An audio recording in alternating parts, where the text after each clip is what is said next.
Okay, guys, welcome back. We're gonna get right into the stock market technical analysis. Before we do, though, guys, let's think about the people that are down there in Florida. That damage is really out of this world. I really hope everyone's families are safe and people were able to get out of that.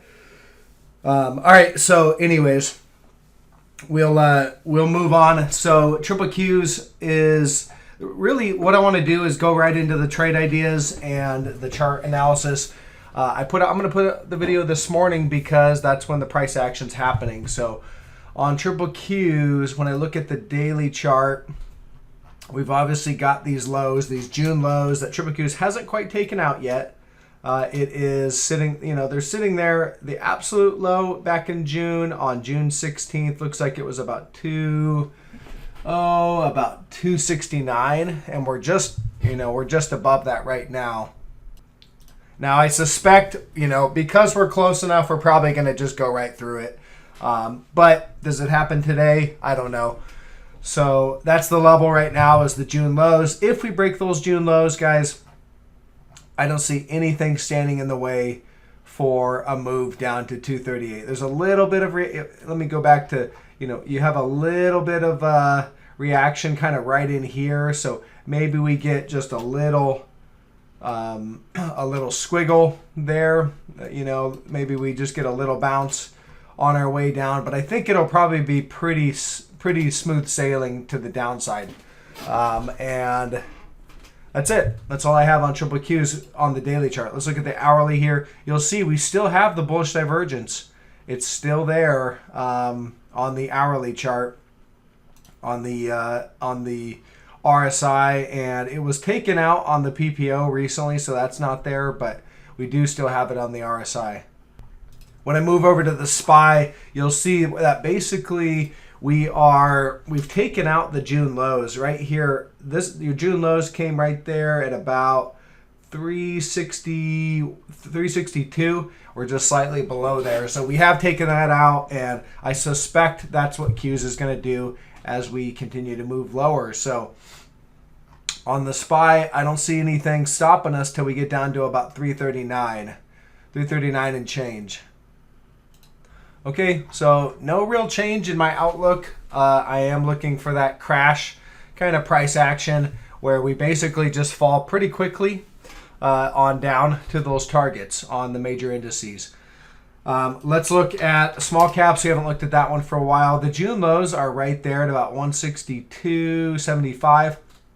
Have not taken those out yet either. So small caps, if we're going to break down, and the pre-COVID highs on the small caps was really right here at 169.50. So we've clearly taken those out. So I suspect the small caps wants to head down to about 145.70. That's kind of a major level of support, and it aligns with the large caps. So if the large caps go down to hit those targets, small caps likely will fall down to hit this target here in this major level of support. UVXY, this is volatility, and you can see we continue to move higher in volatility, and that's just showing that basically the markets continue to move lower. So I'm looking for that spike in volatility. That spike will likely come on that crash price action in the indices. We'll probably see a spike on the VIX. And at that point, we'll look to probably get out of some of these volatility trades. Okay, let's go into some of the individual trade ideas. FSLR for solar. And this thing's been holding up definitely better than some of these other tech stocks.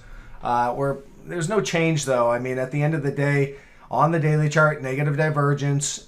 We continue to drop off in momentum, and the price just continues to kind of flatline. We're just topping out, basically. So I suspect the move in this, the downside move, is going to come with a big gap down. And, maybe unless you see that, maybe it just kind of hangs out sideways. We're getting good selling today, but again, it's just no change, just sideways. So moving on from that one, Tesla. Big move down today in Tesla, down about 6%. But really, the bigger picture is on the daily chart, we had this uptrend line to watch right here. So you can see it kind of marked right there. We had negative divergence that has been building. So these are our last two divergent highs. There's divergent high 1 and there's divergent high 2. Okay, so if you guys don't understand these concepts and you know what I'm talking about and you're interested in learning these concepts, check out my stock market technical analysis course. It's a course to help you read the charts, find trade ideas, find setups, manage risk, all that combined into a single course. It's priced affordable. Link in the description below. All right, so Tesla, big move down. So there's our trend line we're watching. When I go down to the hourly chart, you can see the last couple of days we basically have just been back testing. The bulls put up a good fight. They back tested. They kept trying to hold this trend line. Today, I think it's obvious now. Unless they recover, the day's not over. We're still early in the day, but big rejection here, gap down, and just a big impulsive sell down candle. So look for this to continue. I'm looking for more selling to come in here. We might flag out for a little bit, and then I think we continue. On this one, the targets, at least the near-term support, looks to be right about 258.50. As I zoom out on the daily chart, you can see we've had several reactions there. There's kind of another one, and resistance, and then it was support. So lots of reactions there. So again, I think we head down to that level, 258.50-ish, 259, somewhere right in there. That's likely where we'll get a bounce. But this one has a lot farther to go.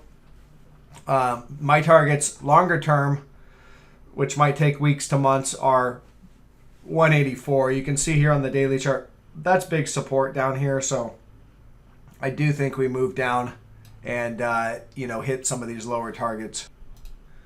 Okay, that's it on Tesla. Qualcomm, you can see continuing to break down, heading down towards our lower targets. So again, this was a trade idea that I did give everyone, but I've definitely pointed out in the private member group. So if you guys are interested in kind of market insights and additional trade ideas, I am throwing those out in the private member group. It's $5 a month, $60 a year. I mean, at the end of the day, one good winning trade should easily cover that cost and a lot more. So I think it's worth it, but we have lots of people in there. So if you guys are interested, link in the description below on that. On Qualcomm, you can see I just got all these reaction levels circled at this level, and it was about 123. So when we started to break, we had a little bit of a false breakdown right here. So sometimes what you'll get one false breakdown, and that's just the nature of the game. Sometimes when things first break, they'll do a little bear trap, and then that's surely what that was. But now we've broken down, and I think it's the real deal here. We continue to pretty much impulsively sell down, and just heading lower. So on this one, again, as I roll out and look at the zones of support from the past, you can see we have a little bit of support right here at about 110. We're about halfway there, so we'll probably get a bounce, into that support level, and then we've got this big level and a gap to fill right there at about 94. Okay, and that's back from 2020, July 2020. So that's our target, is a gap fill or a move into that gap to closely fill that gap. So as I zoom out, there it is, right down there. We're heading pointed straight down towards it. Down at 94, and that's another, from where we're at now, 17.5% or so to the downside. So looking good so far. It's continuing to work from the breakdown. This thing's already down from the breakdown point. It's down about 5%, and heading lower. Run. All right, down 9% today, coming into the 200-day moving average. So again, talked about this one. I've been kind of hammering this trade idea for a while now, so it's not the time to short this thing, but you can see here, coming into the 200-day, you probably get a little reaction here. I don't expect we slice right through the 200, so it's kind of near-term support, but the target is this gap fill right here at 24.20. And if we slice right through the 200, we'll probably just go on to fill that gap in the next couple days.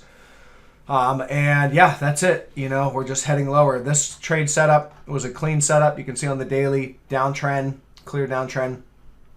We popped the trend line right here, but when we did, we had negative divergence telling us high likelihood of a failure, and sure enough, down she goes. So for me, when it broke back into the trend line, I think that's when I grabbed it, and it's already down, what, 20%? So great trade so far. And again, looking for at least a move close to gap fill. The gap's really obvious, so I wouldn't wait for the exact gap fill before covering. Heck, we might get there today. We'll see. And then moving on. So I'm short Apple, and I just like it because, again, I've talked about how the selling won't be finished till they take the generals out back and shoot them. Apple's clearly the general, and sure enough, yesterday when it gapped down, I did cover. I did have this support line marked out at 144 from the past. So when we gapped down pretty much right to that level, I covered my short trade. I didn't go long. I let it pretty much bounce. And then re-shorted it at the end of the day. And today, boom, a big gap down 4%. So again, that's just selling the rip. In a bear market, you want to sell the rip. So if you gap down and you rally into resistance, which is up here, around 151, that's where you want to short into resistance, and boom, down it goes. So that's it. You short, it's better to short on rallies into resistance than it is on, moves lower. And today we're breaking. I'm not sure where I get this trend line right here. I think there were some reactions right there about 144.50, but I see better support down here at about it's right around 136, 136 up to about 139. We'll call it a level of support. Bigger picture though on Apple, when I go to the weekly chart, and this just goes to the bigger picture of the market, there's your bull market price channel going all the way back to 2010 basically. So there's your bull market. This is what the Fed did. They created this bubble basically.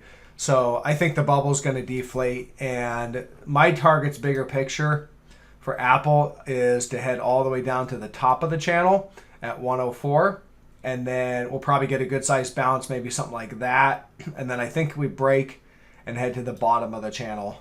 And it's probably not going to do it exactly like that, but And even if you did that, you wouldn't have killed the bull market for the last 12 years or so. This bull market price channel is still intact, even if you're at the bottom of the channel. So yeah, that's where I think Apple's heading. To me, it seems like a big bubble. We'll take a look at gold. So again, yesterday I talked about how gold, no technical change happened in gold. So even though it was a decent rally, let me clean my chart up, grab the right tool. Even though it was a decent rally, we didn't get any technical changes. This is gold bullion. On the hourly, we've got a little bit of some reactions right here, and you can see, just there's no technical change. We're just still, at resistance. So that's it, Until we see a technical change in gold, I just don't see any reason to own the miners yet, although I do like them for setups. Going to GDX, we continue to have bullish divergence, and it remains as we drift lower. So I need to see technical change in gold and the dollar before the miners are in play, but they're definitely setups. And then the dollar, same deal. You can see here on the hourly chart, a little bit of this parabolic move. We're starting to break down this short-term move, so we could, continue lower. The dollar's gone parabolic, so it does need to come down. Bigger picture, you've got this trend line down here, and if we break, we'll probably head down to this trend line, okay? I still need to see, a breakdown of the dollar of this trend line to really signal gold, but we'll keep an eye on it because it could happen quickly. And to wrap up, guys, I think that we're gonna crash down to those lower price levels in the market, and that's gonna force the Fed to back off or pivot. Everyone's been looking for the pivot. We're not gonna get the pivot until we see some real damage done to the markets, and I think that's the likely pivot point, because at the end of the day, the Fed will pivot if the market continues to crash. They talk a tough game while the market is holding up, but when the market crashes and the prices are starting to break everything, they come out and pivot every time. And we saw that with the Central Bank of England yesterday. That's exactly what happened. And our central bank will do the same thing if or when we kind of sustain heavy losses in the market. They're not going to cut rates. I don't expect that, but I do expect them to ease off the hawkishness. And they're and at the end of the day, inflation will be higher than where they can get the rates. That's kind of my thesis. So I'm going to go with that till I see a change. So I don't really have any new trade ideas for today because all the trade ideas I've been pointing out for the last couple of weeks are just killing it. They're all working really good. So if you guys are finding value in that content, hopefully your bank account's finding value, then drop me a thumbs up. I'm really looking for more than just the average 200 few thumbs up. Let's get this out. Help my channel grow, and I will catch you guys on the next video. Bye.